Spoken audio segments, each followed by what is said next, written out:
સમાચાર ખેડાથી મળી રહ્યા છે, જ્યાં અહીંયા સ્થાનિક નગરપાલિકામાં જોરદાર વિવાદ સર્જાયો છે।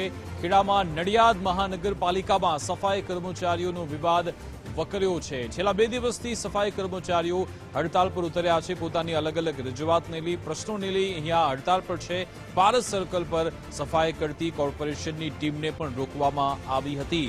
હડતાળિયા સફાઈ કર્મી અને પાલિકા સ્ટાફ વચ્ચે માથાકૂટ પણ થઈ હતી। તેના કારણે અહીંયાના સ્થાનિકો હવે પરેશાન થઈ રહ્યા છે। સફાઈ કર્મચારીઓ કોન્ટ્રાક્ટ સિસ્ટમમાં જોડાવાનો ઇનકાર કરી રહ્યા છે।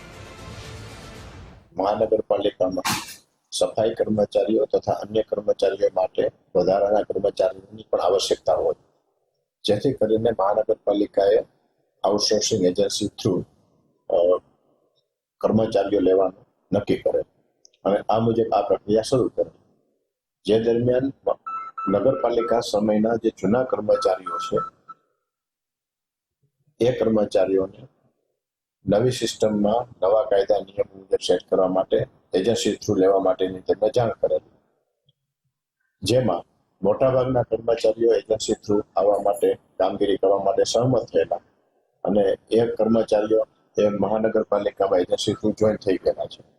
કેટલાક કર્મચારીઓ કે જે સફાઈ કર્મચારીઓ છે તે લોકોને કોઈ મિસઅન્ડરસ્ટેન્ડિંગ થવાથી તે લોકો આમાં જોઈન થયા નથી